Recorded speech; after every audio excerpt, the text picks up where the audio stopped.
निवडणुका उद्याची आहे, पण उद्याची वाट बघताना आज सुद्धा तेवढाच महत्वाचं असतं. आणि आज सचिनजी तुम्ही तुमच्या सर्व युवा भावाच्या कार्यकर्त्यांसह शिवसेनेमध्ये प्रवेश करतात. तुमचं मी स्वागत करतो.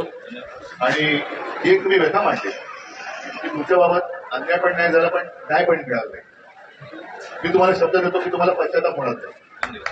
हे तुम्हाला अपेक्षित आहे. पण शेवटी काय असतं की न्याय म्हणजे तरी काय, की केवळ व्यक्तिगत काही मिळालं तर तेवढं सुद्धा न्याय नाही, तर माझा उपयोग आणि माझ्या जनतेला काय करून देऊ शकलो आणि तो देऊ शकलो याचं समाधान हा एक मोठा न्याय असतो. आणि तशी संधी मी तुम्हाला नक्की देईन. उद्याची आपण सर्व वाट बघतो आहोत. एकच जरा थोडीशी रोखरू पडण्यापेक्षा काल जो बॉम्ब फुटला तर 4 दिवस आधी फुटला असता तर त्याचा स्फोट मोठा झाला. 19 तारखेला एक बॉम्ब फुटलेला असेल. आणि हा नोटांचा बॉम्ब जो काही वसई विदर्भला फुटला तो सुद्धा लोकांनी पाहिलेला आहे. कालचा बॉम्ब फुटलाय त्यांनी तर संपूर्ण देश नव्हे तर जग हादरलं की एवढ्या मोठ्या प्रमाणावर या घोटाळा कसा काय होऊ शकतो. आता या घोटाळेबाजांचं काय करणार हा प्रश्न केंद्र सरकारला विचारला पाहिजे. असो, त्याच्यावरती मी नंतर बोलायचं तेव्हा बोलेन. पण तुमचं मी सचिनजी तुम्हाला आणि तुमच्या सर्व सहकार्याला एक वचन देतो की परत एकदा सांगतो की तुम्हाला पश्चाताप होणार नाही. तुम्ही आता शिवबंधन बांधलेला आहात.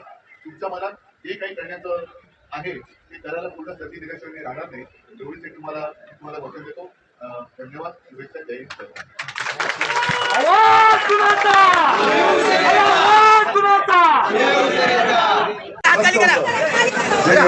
सर्व मंडळींना मदत करत असतात. मध्ये कधी पक्षपात कधी तरी कोण येईल त्याला मदत करायची. आमची जवळ पहिल्यापासून एक सामान्य विभागामध्ये वागत होते आणि आज त्यांना माननीय पक्षप्रमुख उद्धवजी ठाकरे यांची विचाराचं एक सोनं लुटायचं आणि आपल्याला शिवसेनेच्या परिवारामध्ये ते सामील झालेले आहेत. आणि त्यांचं उद्धव साहेबांनी स्वागत केलेलं आहे की यापुढे माहीममध्ये संपूर्ण जी भाजपची ताकद होती सचिन शिंदेच्या मागे ते आपल्याला संपूर्ण जनसमुदाय आलाय. ती संपूर्ण ताकद यापुढे संपूर्ण शिवसेना परिवारासोबत राहणार आहे. आणि तुमच्या सगळ्या कार्यकर्त्यांची माननीय पक्षप्रमुख उद्धवजी ठाकरे हे आपल्याला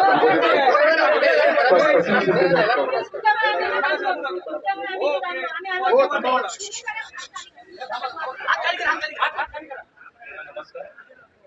मी आज भारतीय जनता पार्टीच्या प्राथमिक राजीनामा दिलेला आहे आणि गेली 20 वर्ष भारतीय जनता पार्टीसाठी काम करत होतो.